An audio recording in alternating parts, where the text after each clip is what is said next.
saudara yang terkasih dalam Tuhan. Selamat pagi, selamat hari Minggu.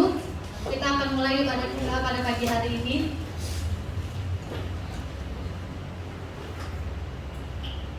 Bapa yang baik Tuhan, kami mengucap syukur atas setiap penyertaan-Mu Tuhan, untuk berkat-Mu yang Kau telah berikan dalam kehidupan kami hari lepas hari ya Bapa. Tidak pernah sedetik pun Tuhan Engkau meninggalkan kami. Engkau selalu ada Tuhan dalam kehidupan kami. Walaupun kami ada masalah dalam kehidupan kami Tuhan, kami percaya Engkau Allah yang selalu ada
akhirnya ke dalam tangan-Mu Tuhan. Kami membebaskan roh-Mu Tuhan untuk melawat setiap jemaat-Mu pada pagi hari ini ya Bapa. Terima kasih Tuhan, kami juga serahkan setiap jemaat-Mu yang masih dalam perjalanan untuk menuju tempat ini Tuhan. Biarlah Kau lindungi hingga sampai di tempat ini dengan selamat, bersama-sama dengan kami Tuhan untuk meninggikan nama-Mu ya Bapa. Urapi hamba-Mu yang akan menyampaikan firman-Mu ya Bapa. Terima kasih Tuhan, hanya di dalam nama Tuhan Yesus Kristus kami berdoa dan mengucap syukur. Haleluya, amin.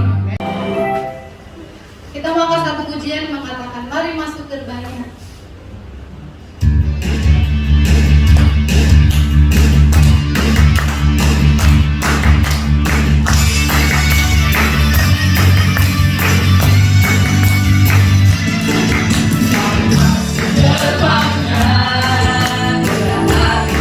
Bersyukur, amatnya dengan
kami kurang mengenal dan mengetahui Engkau.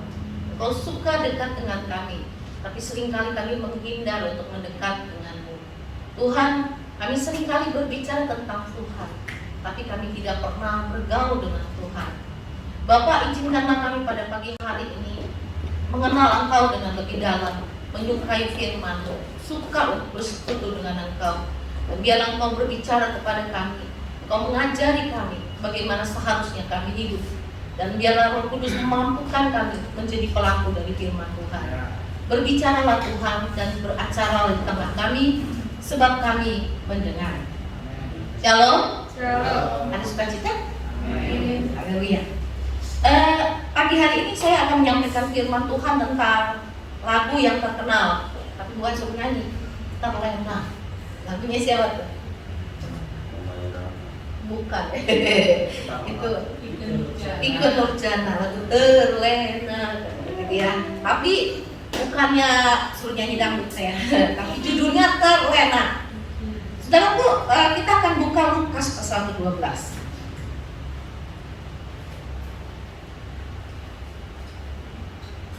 Udah? Yang udah bilang amin ya. Saya akan bacakan buat saudara semua. Seorang dari orang banyak itu berkata kepada Yesus, Guru, katakanlah kepada saudaraku supaya ia berbagi warisan dengan aku. Ayat 13. Tapi Yesus berkata kepadanya, Saudara, siapakah yang telah mengangkat aku menjadi hakim atau pengantara antara kamu? Katanya lagi kepada mereka, berjaga-jagalah dan waspadalah terhadap segala ketamakan, sebab walaupun seorang berlimpah-limpah hartanya, hidupnya tidak tergantung daripada kekayaan itu. Kemudian dia mengatakan kepada mereka suatu perumpamaan, katanya, ada seorang kaya, tanahnya berlimpah-limpah hasilnya.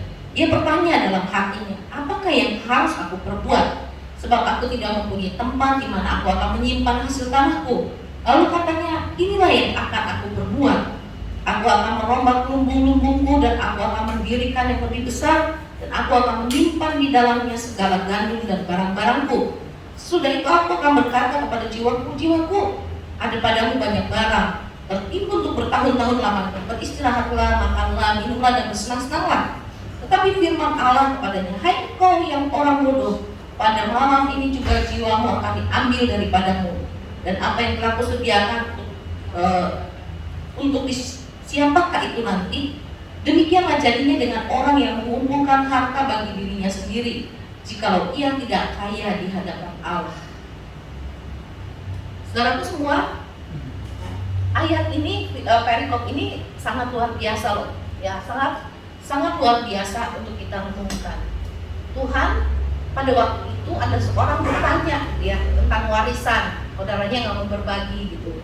Terus Tuhan bilang, siapakah yang menjadi hakim di antara kamu, jadi pengantara di antara kamu? Intinya saudaraku, banyak perkara sampai hari ini, bahkan ya, kalau saudara dengerin berita ya, berita online, bahkan di berita online ada yang anak menggugat bapaknya, anak menggugat ibunya karena apa? Harta warisan, betul ya? Itu yang digugat bukan ibu tiri loh, bukan bapak tiri, tapi bapak kandung, ibu kandung. Digugat masih hidup loh, gitu. Itu lebih sadis dari anak perumpamaan ya, kita yang bilang apa? Anak yang hilang itu, ya, anak yang hilang itu minta warisannya, tapi kan nggak menggugat bapaknya ya, gitu ya, dia minta itu bagian yang gue minta, padahal bapaknya masih hidup. Tetapi kalau ini sampai menggugat orang tuanya, bahkan ada lagi yang anak musir orang tuanya dari rumah untuk dia yang tempatin, dan dia bilang secara hukum ini atas nama saya. Lihat ya hari ini Tuhan bilang menjelang kedatangan Tuhan, kasih kebanyakan orang tua akan luntur. Dan salah satu faktor penyebab yang paling sering terjadi adalah apa? Harta. Betul ya? Harta. Harta itu yang paling banyak menjadi bahan sengketa di dalam sebuah keluarga. Bisa jadi pecah kongsi karena harta. Jadi didik anak saudara, didik keluarga kita untuk mencintai Tuhan lebih daripada mencintai harta. Lalu ketika orang itu minta itu seperti Tuhan menjadi pengantara antara dia dengan saudaranya, Tuhan kasih sebuah perumpamaan. Dan perumpamaan ini sangat luar biasa. Tuhan bilang begini, waspadalah. Ada di bagian-bagian firman Tuhan, Tuhan suruh kita berjaga-jaga tentang akhir zaman, betul ya? Tapi kepada peristiwa-peristiwa lain Tuhan tidak bicara tentang waspadalah. Nah, salah satunya cuma Tuhan bilang waspadalah terhadap ragi orang Yahudi. Maksudnya pengaruh dari ajaran mereka ngajar bagus tapi nggak bisa ngelakonin ya gitu ya. Waspadalah terhadap ragi orang Yahudi, cara hidup orang Yahudi yang tidak berkenan di hadapan Tuhan, yang bisa mengkamirkan gitu lah. Ahli-ahli Taurat yang bisa mengkamirkan kelakuan mereka untuk Islam. Dan ini pun Tuhan bicara tentang waspadalah terhadap apa? Kekayaan, harta kekayaan. Saudaraku, banyak orang itu abai tentang perkara rohani. Karena apa? Apa yang dicari orang? Apa yang dicari orang? Siang, malam, pagi, petang, camping. Apa yang dicari orang? Siang, malam, pagi, petang, camping. Hepeng, ya. Uang yang dicari. Setelah banyak orang cari uang. Kalau saya ngelihat ya, pandemi ini, orang bilang gini, takut tertular. Saya tidak sedang menghakimi orang yang benar-benar takut ya, takut terkontaminasi. Tapi ada orang gini, takut tertular virus corona. Betul ya? Jadi nggak ke gereja. Bukannya berarti saya bilang semua harus pergi ke gereja karena mungkin situasinya akan berbeda gitu ya. Tapi ada orang bisa, dia bilang jangan ke gereja, tapi dia bisa pergi senang-senang, pergi cari uang, ketemu orang hari-hari, nggak jaga social distancing dengan orang lain, itu berani. Tapi ke gereja nggak berani. Ayah naon. Ada apa dengan orang itu, saudara ya?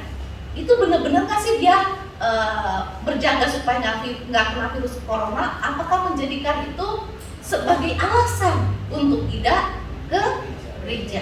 Nah, jadi intinya bukan soal pergi dan tidak perginya ke gereja, tapi yang menjadi dasar. Orang pergi bisnis, cipika-cipiki, sama orang deket banget untuk urusan bisnis itu enak banget gitu ya, bisa ngejaga jarak. Tapi giliran datang sama Tuhan, padahal di gereja juga dibikin jarak-jarakan begini ya, itu nggak datang. Jadi berarti hatinya ada di mana? Ada di harta. Ke gereja bisa jadi alasan.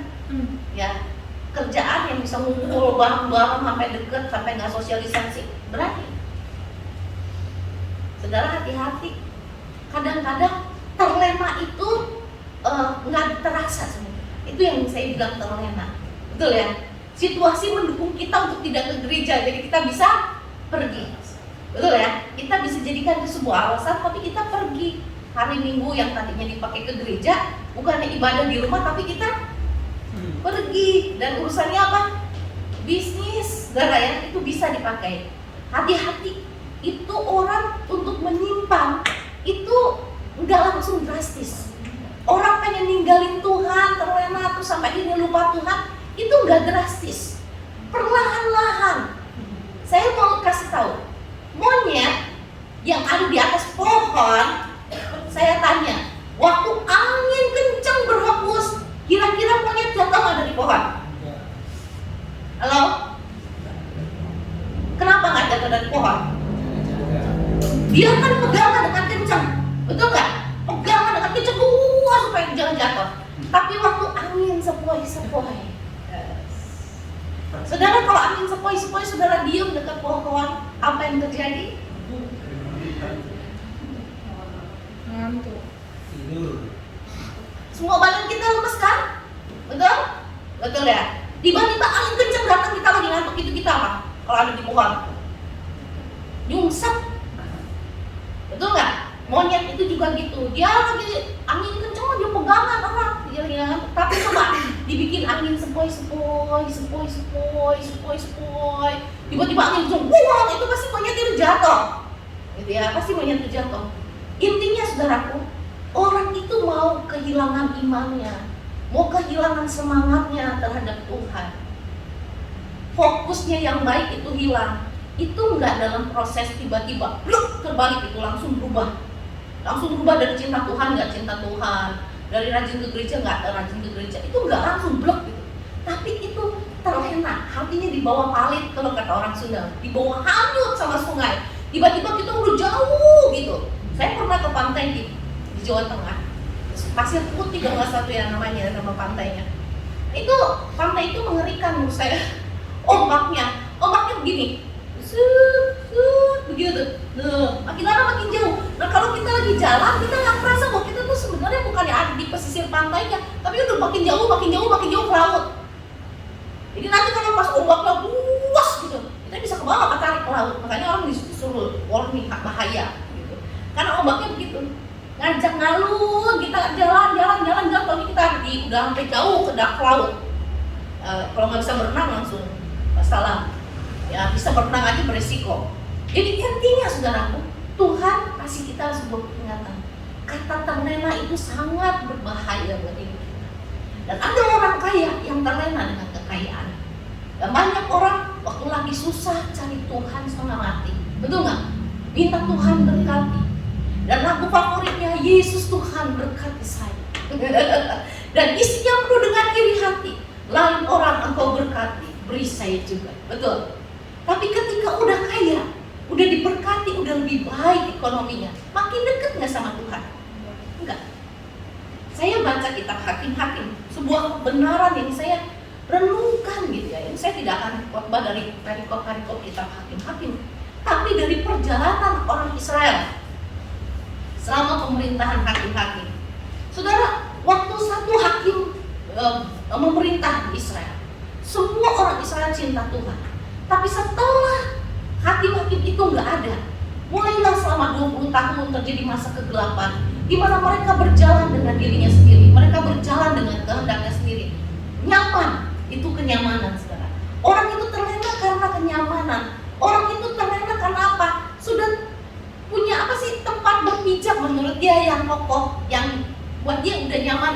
Nyaman itu tidak selalu bicara tentang segala sesuatunya oke, ya, lingkungannya oke, enggak. Nyaman tuh dalam arti di sini gue bisa berdiri, di sini gue bisa cari nafkah, di sini gue bisa hidup. Dia udah nyaman di situ, dia stand di situ, dia nyaman banget di situ, dan dia nggak mau bergerak. Itu orang bisa terlena di situ, sebenarnya. Orang bisa terlena, dan itu yang terjadi dalam kitab Hakim-Hakim. Setiap kali satu hakim meninggal, mulai brengseklah orang Israel. Dan Tuhan izinkan mereka dijajah oleh bangsa lain selama 20 tahun, 16 tahun dijajah, mengalami tekanan-tekanan yang besar. Barulah mereka berseru-seru kepada Tuhan dan mencari wajah Tuhan. Saudaraku, jangan sampai kita itu dikasih sama Tuhan waktu tenang, waktu nyaman dalam hidup kita, lalu kita terlena. Orang itu sekali lagi tidak pernah orang itu jatuh tersandung karena batu yang besar. Ada di sini yang pernah tersandung sama batu yang gede terus nyungsep? Ada nggak? Nggak ada. Kita jatuh gara-gara apa?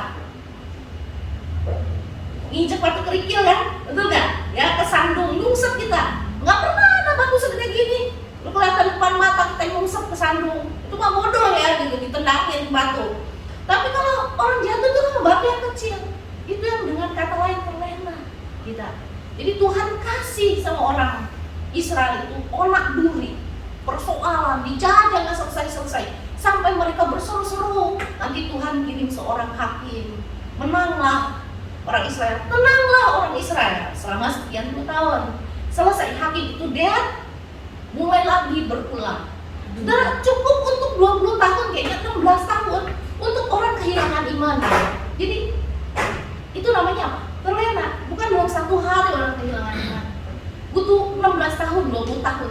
Kehilangan roh, spirit, semangatnya untuk Tuhan. Butuh waktu sekian lama. Jadi kalau saudara udah berapa tahun ikut Tuhan, coba cek rohaninya saudara. Makin cinta Tuhan, makin gregetnya cari wajah Tuhan, makin gregetnya melayani, atau mulai berpikir kurangin pelayanan karena kesibukan, kuranginlah ini doa jam 2, kuranginlah baca Alkitab, kuranglah merenungi firman Tuhan. Sudah bisa lihatlah di YouTube, udah inilah, udah itulah. Saudara mulai mengurangi semua hal yang baik yang saudara lakukan dulu ketika apimu menyala-nyala buat Tuhan. Hati-hati, itu. Itu sama dengan proses 20 tahun orang Israel kehilangan iman.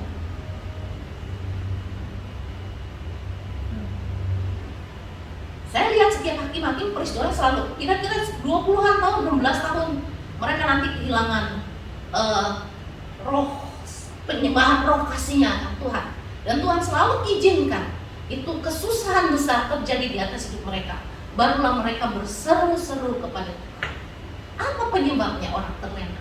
Salah satunya, saya suka waktu Tuhan bilang kepada Yosua, perkatakanlah ini ketika engkau di jalan, ketika engkau mau tidur, ketika engkau mau makan, perkatakanlah itu.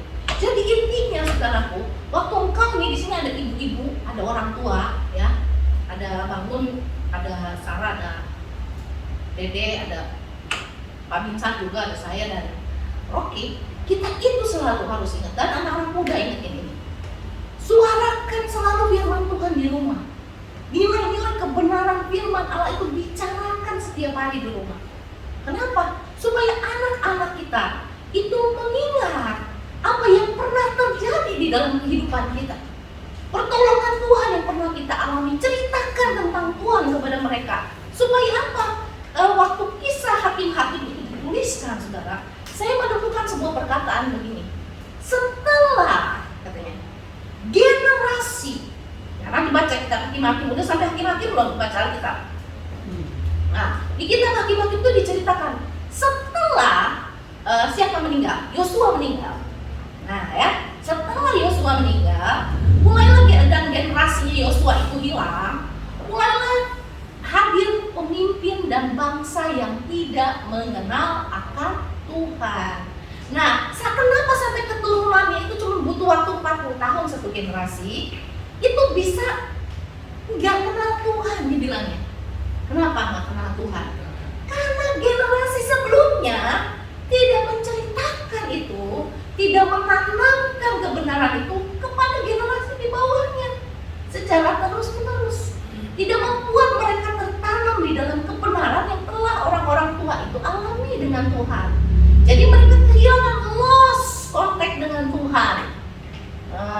Dikatakan bangsa yang tidak takut akan Tuhan setelah itu, generasi yang tidak takut akan Tuhan.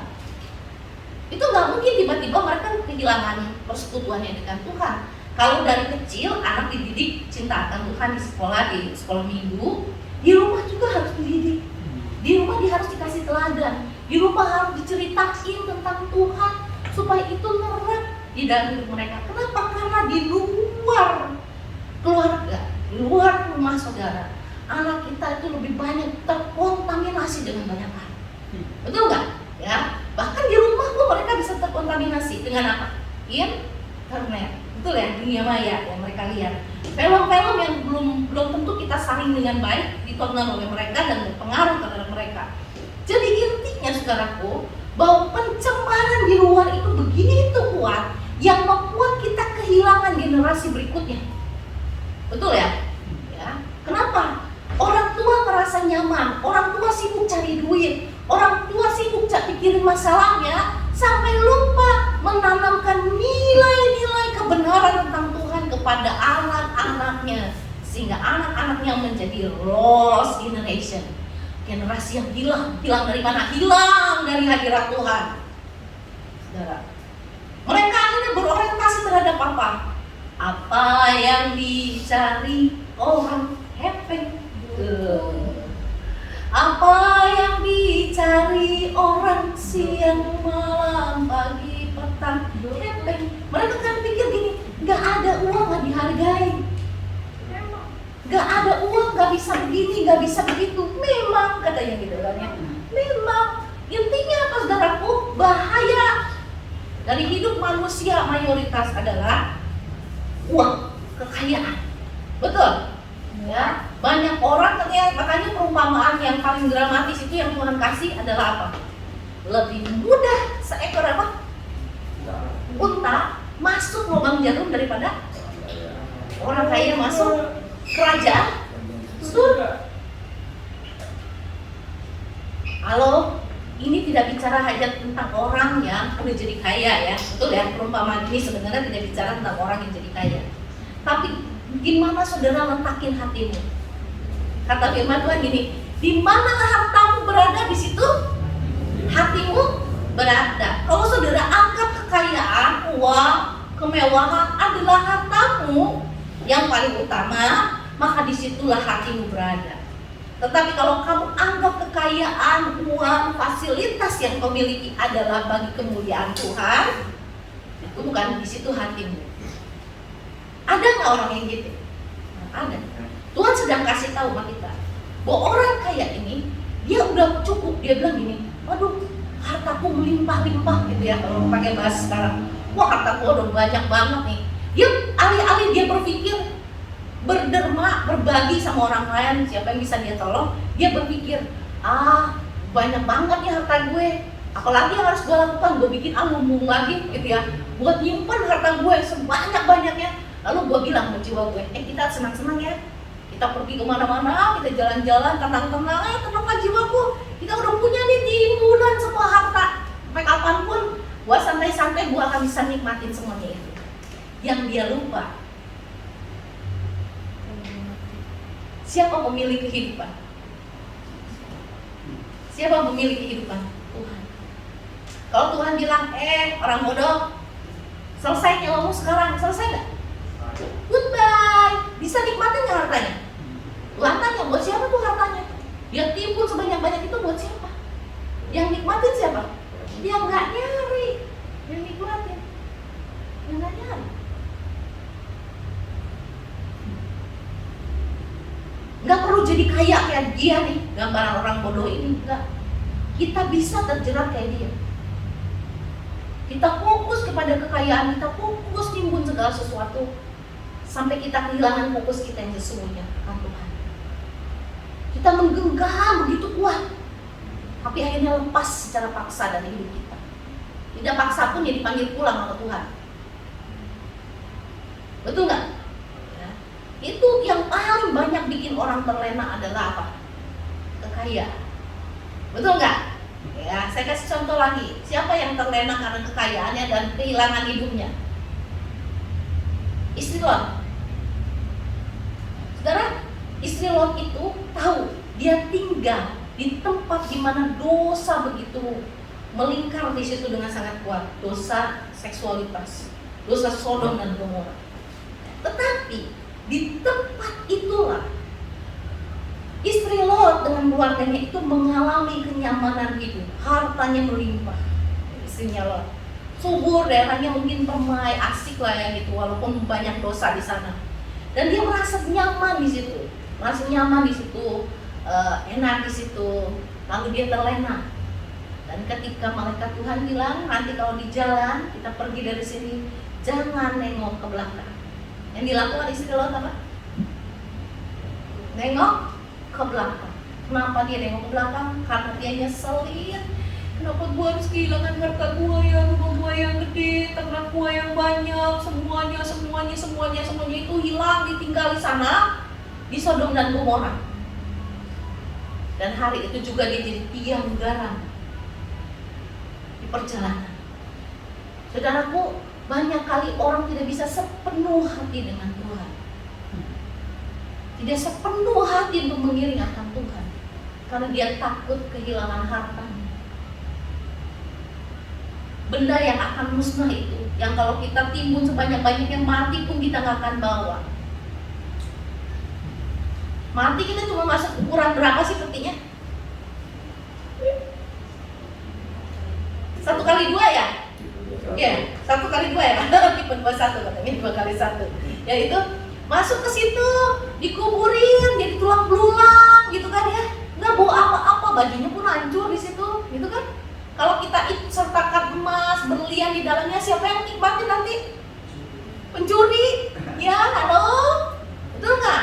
Kalau nggak jadi benda antik kalau dari ribuan tahun nanti.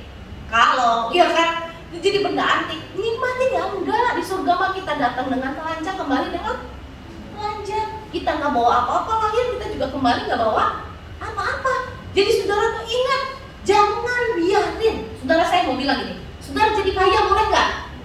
Boleh, ya kan? Punya harta banyak boleh nggak? Boleh. Pelit boleh nggak? Nggak.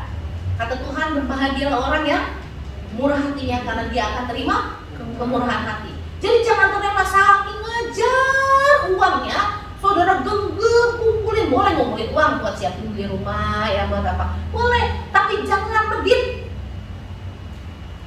Ya, intinya gitu. Jangan sampai ngegenggam terlalu erat, nanti lepasnya sakit.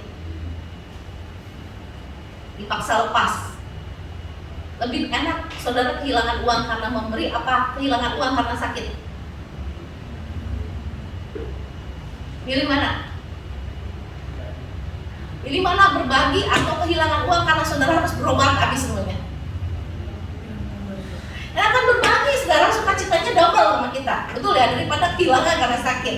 Harus berobat maksudnya gitu, habis-habisan lo, badan gak enak, gak bisa ngapa-ngapain, terus duitnya keluar terus gak bisa nyari, betul? Udah ditimpan lama-lama tapi kehilangan semua, capek deh. Nah, yang kedua saudaraku, ya, kalau saudara diberkati, saudara sekarang ini sedang masih pasangan-pasangan muda yang sedang punya mimpi yang hebat-hebat dalam hidup, dan anak-anak muda yang sedang punya mimpi hebat untuk punya ini, punya itu, begini dan begitu.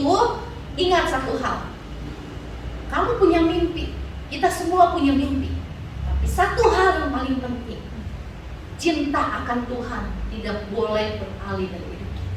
Amin. Justru pakailah hartamu, layanilah Tuhan dengan mamon yang tidak jujur itu. Dengan uang saudara, dengan hartamu, layanilah Tuhan. Biar engkau jadi berkat buat banyak orang. Berkati penginjilan, berkati gereja Tuhan, berkati orang yang membutuhkan pertolongan. Karena untuk itulah kita dipanggil. Karena Tuhan bilang, Tuhan tidak suruh kita murah hati tapi dia nggak berkati kita, enggak. Dia bilang berbahagialah orang yang murah hatinya karena dia akan terima kemurahan hati. Karena nggak mau dipikirin pun kemurahan dari Tuhan akan melimpah atas hidup kita. Jadi saudara, jangan sampai terlena. Itu timbun. Tuhan bilang, bocah punya umur sekarang. Bilang, dia belum juga sempat piknik ya. Dia belum sempat juga leha-leha, semuanya apa? Ambrol, hilang, dia nggak nikmatin tuh, gitu. Ahli warisnya yang nikmatin, berantem barangkali juga ahli warisnya, memperebutkan hartanya yang banyak. Jadi hari-hari ini ada banyak orang terlena, ke gereja pun terlena. Di sini ada yang terlena, malas ibadah. Setelah ibadah di rumah, ada? Hati-hati loh kalau sampai gitu, itu berarti sakit secara rohani, betul ya? Hari-hari ini ada yang malas ceritain anak-anaknya tentang Tuhan karena merasa di gereja sudah cukup. Hati-hati loh, saudara terlena dengan kesibukanmu, anakmu kehilangan imannya. Benih firman Tuhan itu ditanam dari kecil. Saya suka salah satu ada vlogger ya, ini singkat ceritanya. Dia saleh, ini orangnya saleh. Dia cerita, anak ini tinggalnya di Jerman, keluarganya tinggalnya di Jerman. Anak ini umur 3 tahun, bayangin, bukan pakai anak umur 3 tahun ya. Dia setiap di sekolah dia bilang sama gurunya, Mami, adikku sedang ada di perut Mami. Adikku ada di perut Mami, itu tahun lalu tuh ya, jadi bulan Desember. Adikku ada di perut Mami. Nah, si vlogger ini bilang gini, dia nggak ngerti kenapa anak itu selalu bilang dia ada adik di perutnya. Dia bilang gitu, nggak ada ya Lena, katanya anak ini namanya Lena, nggak ada adik di sini katanya. Tapi dia selalu bilang ada adik di perut Mami katanya. Bahkan di sekolahnya tuh dia cerita sama gurunya, adikku ada di perut Mami. Jadi satu kali maminya dijemput. Waktu lagi jemput, gurunya bilang gini, oh selamat ya Bu katanya, sudah punya calon anak kedua katanya. Jangan dengerin lah itu anak kecil katanya. Karena dalam pikiran dia nggak punya anak, nggak belum hamil gitu. Sampai karena saking terus begitu, akhirnya dia ngomong sama anaknya, dia edukasi anaknya. Dia bilang gini, nah Elena, ini mami punya test pack ya. Nanti kalau di sini ada tulisan plus, berarti memang mami punya adik buat kamu katanya. Tapi kalau nggak ada tulisan plus di sini, tanda merah 2 di sana, test packnya beda dengan di sini ya. Itu ada tanda plus, itu tandanya mami ada adikmu di dalam perut. Karena dia nggak yakin mau dia hamil, ya dia tes aja, dengan santai-santainya dia tes. Nah udah lagi santai-santai gitu dia tinggalin, dia ngapa-ngapain gitu. Pas dia lihat dia kaget, ternyata plus beneran gitu, ternyata plus beneran. Nah setelah terkaget-kaget itulah dia cerita sama suaminya, dan memang mengharapkan punya adik, sebenarnya punya anak lagi. Dia lagi santai, dia tanya anaknya, Elena tahu dari mana ada adik di perut mami? Oh, anak itu bilang apa? Tuhan Yesus yang bilang sama Elena. Jadi mau maminya bilang nggak ada adik, dia tetap bilang ada adik di perut mami, dia nyaman di perut mami. Jadi maminya mau kasih bilang apa aja nggak ada adik, dia bilang ada adik di perut mami dan dia nyaman di perut mami.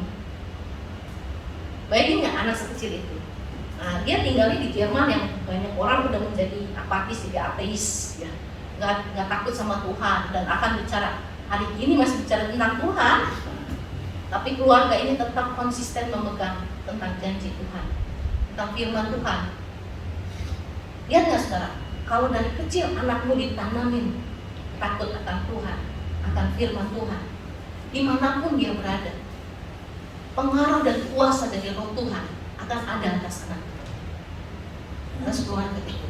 Jadi jangan abaikan hal yang penting hanya karena saudara terlena dengan dunia ini, terlena dengan kesibukan dunia ini, terlena dengan sibuk cari uang, terlena dengan bangun kerajaan bisnismu, terlena dengan kesenanganmu sampai engkau lupa dengan perkara-perkara rohani. Kejatuhan bolak-balik, jatuh bangunnya bangsa Israel setiap 20 tahun adalah waktu zaman hakim-hakim. Karena apa? Mereka terlena dengan kenikmatan, kesenangan, kenyamanan yang Tuhan beri. Sampai harus mereka menghadapi kesusahan baru mereka berseru-seru. Bisa jadi itu yang terjadi terhadap Eropa. Selama ini mereka seperti tidur nyenyak dan berkata, hari ini masih percaya Tuhan. Dan tiba-tiba Tuhan ganggu ketenangan mereka secara luar biasa. Gunung yang 900 tahun tidur sekarang terbangun dengan ledakan yang sangat besar. Gunung-gunung yang dulunya istirahat tiba-tiba terbangun dan meledak. Negeri yang tinggal nyaman akan datang kekejutan atasnya. Jangan terlena. Engkau nggak tahu, saya nggak tahu kapan Tuhan panggil kita. Kita nggak tahu kapan kesusahan datang. Tapi waktu ini, ketika masih dibilang hari ini buat kita, carilah wajah Tuhan. Jangan abaikan Tuhan karena kesibukan sedang. Amin. Ya, bilang sama kiri kananmu, sesibuk apapun jangan abaikan Tuhan.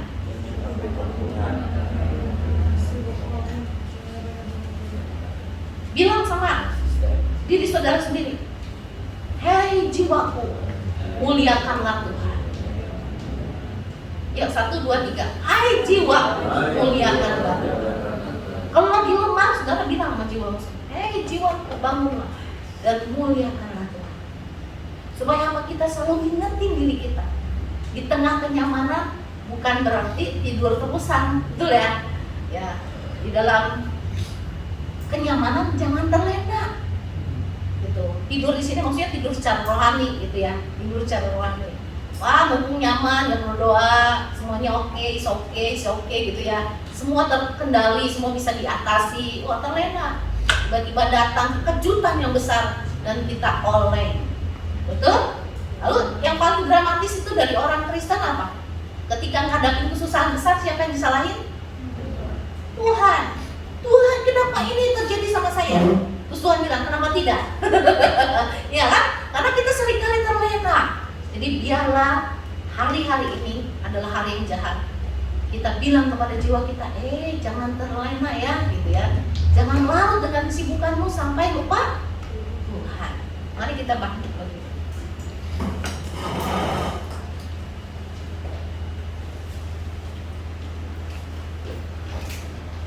Jangan bilang kepada jiwamu seperti orang kaya yang bodoh ini, menurut firman Tuhan. Dia berkata, sesudah itu aku akan berkata kepada jiwaku, jiwaku, ada padamu banyak barang tertimbun untuk bertahun-tahun lamanya. Beristirahatlah, makanlah, minumlah dan bersenang-senanglah. Tetapi firman Allah kepadanya, hai kau orang bodoh, pada malam ini juga jiwamu akan diambil daripadamu. Dan apa yang kamu sediakan untuk siapakah itu dimiliki? Firman Tuhan berkata kepada kita, hai orang-orang yang pintar dan tidak bodoh yang ada di sini, carilah Tuhan selama ia berkenan untuk ditemui. Carilah dia, Karena Tuhan bilang, semua yang dimiliki, yang dicari oleh orang kaya yang bodoh ini akan diberikan Tuhan. Nah, firman Tuhan berkata di dalam Matius 6 ayat 33, carilah dahulu kerajaan Allah dan kebenarannya, maka semuanya itu apa? Sandang, pangan, papan akan diberikan ya bagi kita. Amin, saudara? Amin. Haleluya. Bapa di surga, ampuni kami kalau seringkali kesibukan, mimpi-mimpi kami, cita-cita kami untuk membangun keluarga yang diberkati secara finansial, seringkali tanpa sadar membuat kami terlena dengan kesibukan, membuat kami terlena dengan aktivitas-aktivitas yang membuat kami lupa untuk mencari Tuhan, lupa untuk berdoa, lupa untuk merenungkan firman Tuhan. Seringkali ada banyak alasan lain yang membuat kami abai dengan Tuhan. Kami beri alasan capek, kami beri alasan terlalu sibuk, kami beri alasan kami terlalu stres. Kami lupa bahwa Tuhan yang menggenggam hidup kami, bahwa Tuhan yang mengendalikan segala sesuatu dalam hidup kami, bahwa Tuhan sanggup mengatasi masalah-masalah dalam kehidupan kami. Kami terlalu nyaman dengan aktivitas, kesempatan, fasilitas yang kami miliki. Kami abai dengan Tuhan. Tapi hari ini Bapa, firman-Mu mengajarkan kepada kami supaya kami jangan seperti orang bodoh yang kaya ini, yang menimbun hartanya, yang memilih untuk bersenang-senang,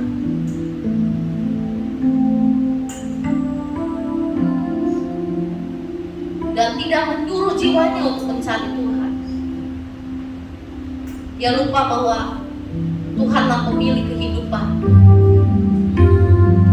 Ingatkan kami selalu Tuhan, bahwa untuk tidak lupa bahwa Tuhanlah yang memiliki hidup kami, Tuhanlah yang memegang hari esok kami.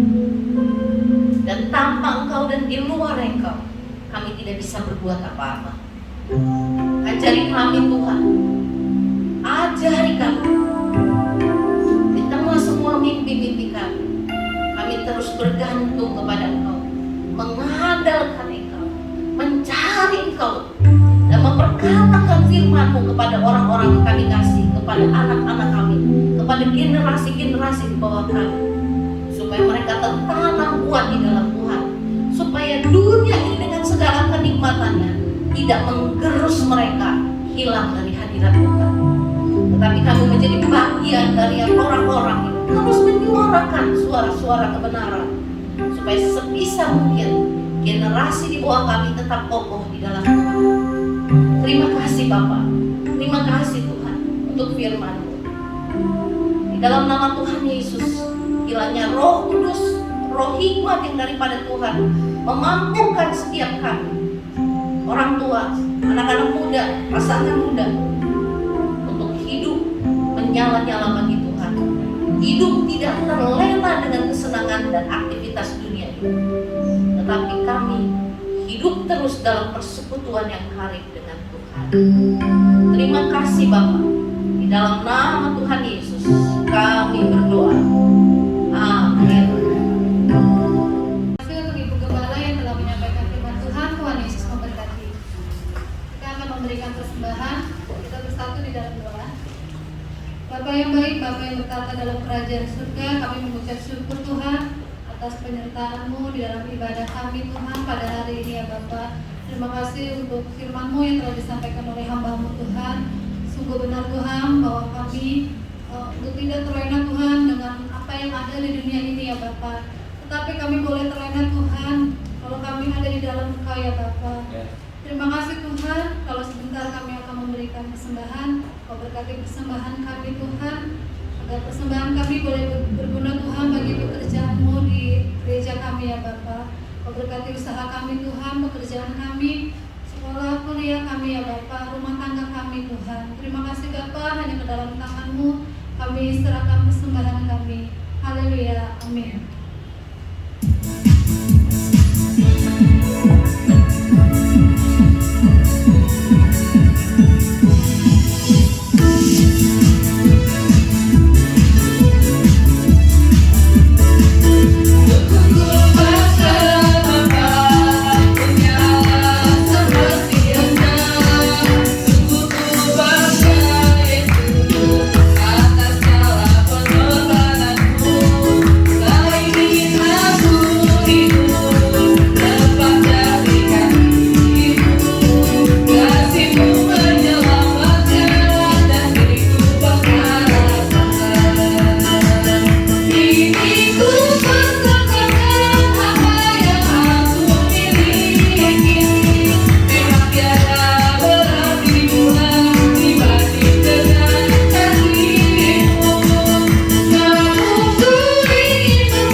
Mari kita berdoa syafaat. Haleluya. Haleluya. Bapa kami yang di surga, di dalam nama Yesus Kristus, terima kasih untuk pagi hari ini Tuhan. Oleh anugerah Tuhan, kami boleh ada sebagaimana ada seperti saat ini. Bahkan kami bisa berkumpul bersama-sama untuk memuji-puji dan mempermuliakan Engkau. Terima kasih untuk segala berkat, untuk semua yang baik yang Tuhan sudah limpahkan kepada kami.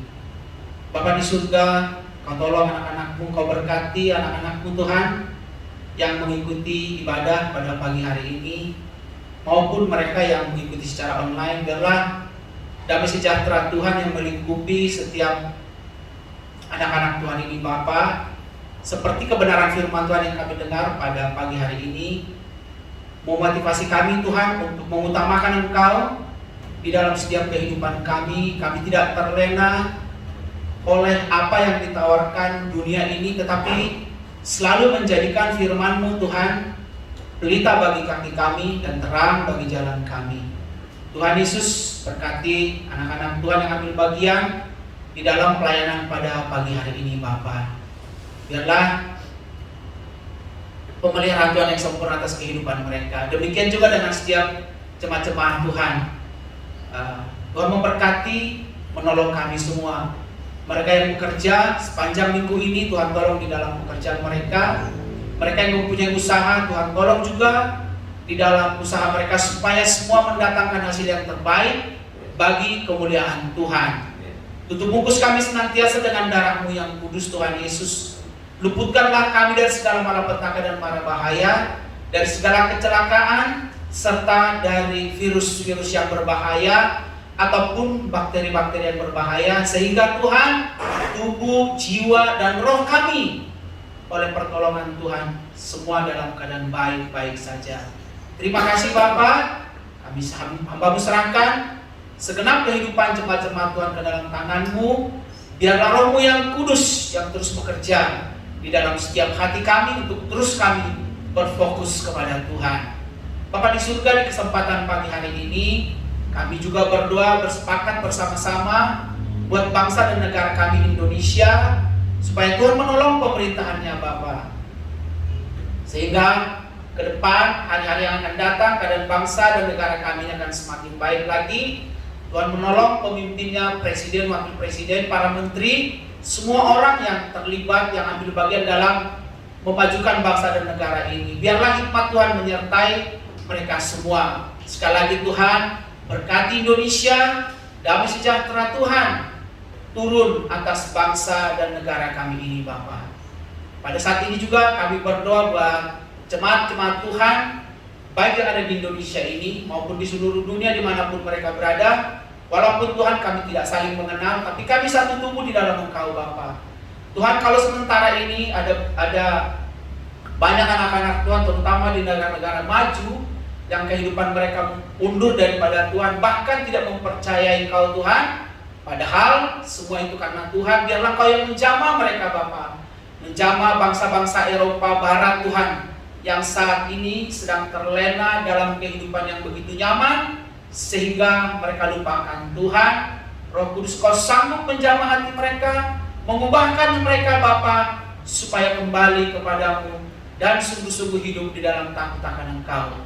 Demikian juga dengan jemaat-jemaat Tuhan yang ada di Indonesia ini Bapa, supaya Engkau melawat kami pribadi lepas pribadi, dan sadar sepenuhnya bahwa di luar Engkau Tuhan Yesus kami tidak dapat berbuat apa-apa.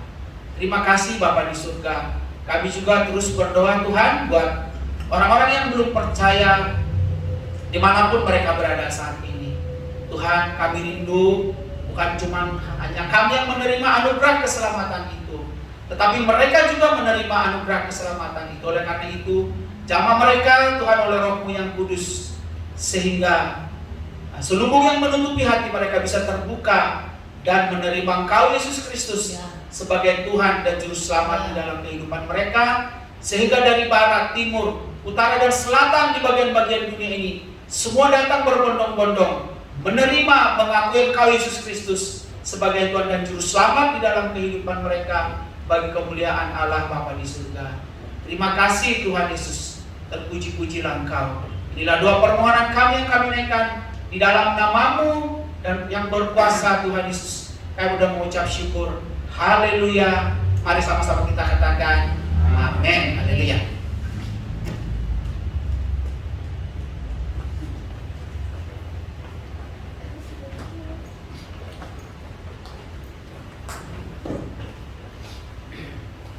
Mari sidang jemaat yang terkasih, kita bangkit berdiri. Kita nyanyikan lagu Bapa Engkau Sungguh.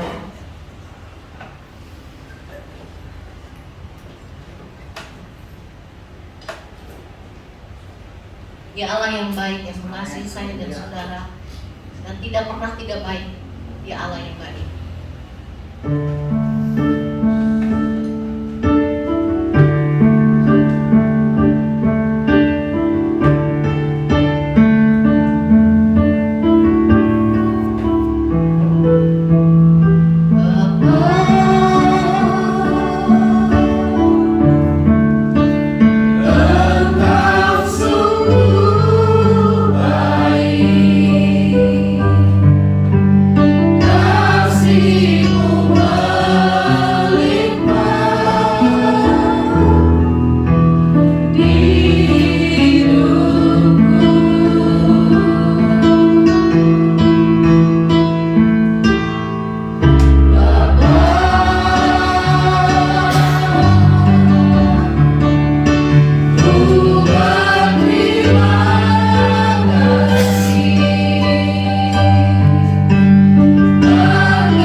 karuniamu di atas kehidupan kami. Sidang jemaat yang dikasihi Tuhan, cahaya wajah Tuhan menyinari kita. Tangannya yang baik serta penuh kemurahan ada di atas hidup kita. Karena itu terimalah berkat dari Allah Bapa, kasih sayang dari Tuhan Yesus Kristus, penyertaan dari Roh Kudus, memimpin kita sampai Maranatha, Yesus kembali. Haleluya.